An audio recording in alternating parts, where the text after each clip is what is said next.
खुदा सलामत राखे बनने ने। तानसेन जी, आपनी तोले तो અમે ના આવીએ, પણ સંગીતની થોડી ઘણી સાધના અમે પણ કરી છે.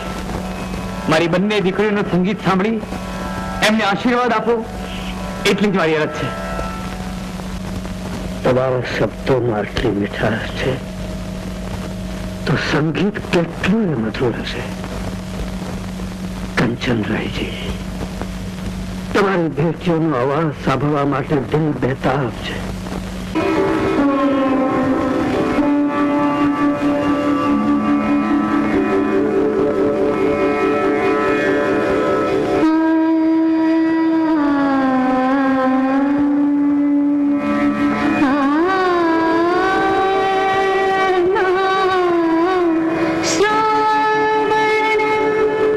ना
જાન ગયા.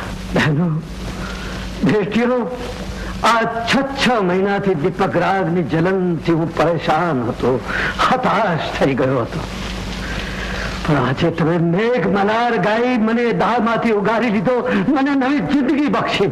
કંચનરાયજી, આ ઉપકારનો બદલો હું કેવી રીતે વાળી શકીશ?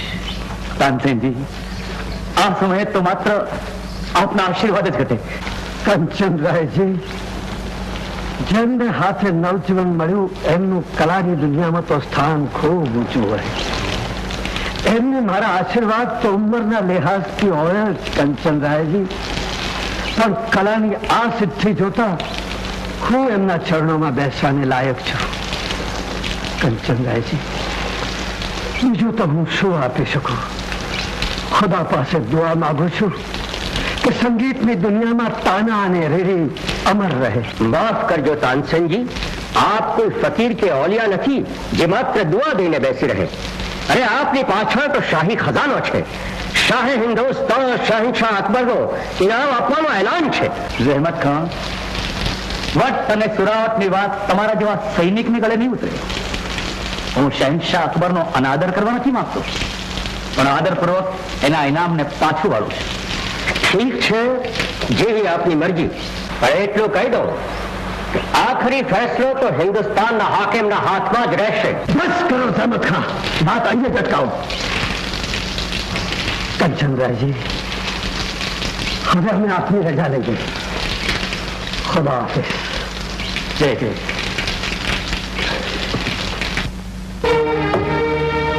એમ તો એ લડકીઓનો ગુસ્તાખ બાપ એટલો મગરૂર છે? આ ખુદાવંદ, એણે તો મને સાફ સુનાવી દીધું કે બાદશાહ તો શું, ખુદ ખુદા બોલાવે તો પણ હરગિઝ આને મચક નહીં આપું. રહેમત ખાન, જેને ખુદાની ખુશી અને ખોફ મંજૂર ન હોય એવા ઘમંડી ઇન્સાનને તો સબક શીખવવો જ જોઈએ. જાઓ, એ ત્રણેયને અમારી ખિદમતમાં હાજર કરો. હજુરે વાળા તાનસેનને હું સંભાળી લઈશ. હા, તો તાનસેન, તમારા તરફથી ઘણી વાતો જાણવા મળી, પરંતુ સંગીતની કમાલ દેખાડનાર પેલી બે યુવતીઓ વિશે તમે કશું જ નહીં કહ્યું. કેવી છે તેમની કલા? ઠીક છે, સારી છે આલેજા. નામુમકિન તાનસેન, બિલકુલ નામુમકિન. આફતાબે મૌસીકીને કરારવાનાર ફનકારોની કલા સાધારણ હોય એ વાત માં બધા માનવા તૈયાર નથી. બોલો તાનસેન, તમે કયા ડરથી અસલી વાત છુપાવો છો? હું ડરું છું આપના સંગીતના શોખ છે આલમપરા. મને યકીન છે કે અસલી વાત જાણ્યા પછી આપ બંને છોકરીઓને સાંભળવાની ખ્વાહિશ રાખશો, પણ આપનો એ શોખ પૂરો નહીં થાય. સબબ? કારણ માત્ર એટલું જ કે તેઓ કલાને પૂજે છે અને ખાનદાનીની પાબંદી એમને નડે છે. મેં સાંભળ્યું છે છોકરીઓનો બાપ અતિ ગુમાની છે. ના, એ અતિ જ્ઞાની છે. તો સરસ, આપણે એક કાંકરે બે પંખી મારીશું. સંગીત પણ સાંભળવા મળશે અને જ્ઞાનનો પણ લાભ મળશે. પણ મારે એ પંખીઓને નથી મરવા દેવા આલીજા. જવાબ? મતલબ એ જ કે આપનો કાંકરો ઝીલતા પહેલા એ પંખીઓ ઉડી જશે પરલો. આલમપના, માટે જ મારી આપને વિનંતી છે કે આ મમત મૂકી દો.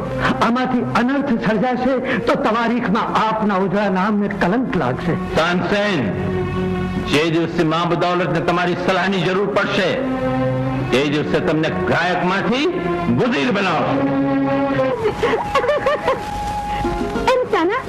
જો પણ મંદિરની ઓટલે શંકરભાઈ બેઠા છે, પણ એ તો નાસ્તિક છે. પછી આટલી વહેલી સવારે કોના દર્શન કરવા આવ્યા છે? તારા ચાલ રેડી, મશ્કરી ન કર. એને છંતીડું તો તને ભારે પડી જશે. હવે રેવા દે તાના, ખોટી નાના ન કર. બોલાવા દે ને, ગરમ અને શરમ બંને ઓછા છે. અરે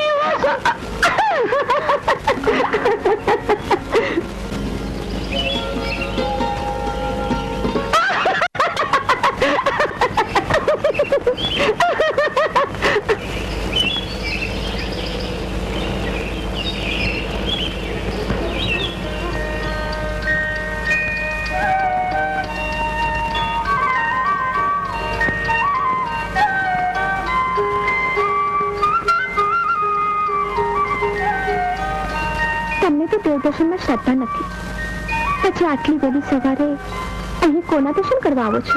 એક સજીવ મૂર્તિના. કોણ છે તમારી સજી મૂર્તિ? એ સજીવ મૂર્તિ રોજ સવારે અહીં પાણી ભરવા આવે છે, પાણી પાય છે ને ક્યારેક પાણી દાખ્યું પણ છે. નામ શું છે એનું? નામ જરા વિચિત્ર છે. જો એનું નામ જ વિચિત્ર હોય તો એના દર્શન કરવા શા માટે તકલીફ ઉઠાવો છો? એ તકલીફને દૂર કરવા તો રોજ અહીં આવું છું. મૂર્તિને ઘેર લઈ જતા પહેલા જ ભાંગી નાખી છે. તાના, શંકર, તાના, શંકર. તાના.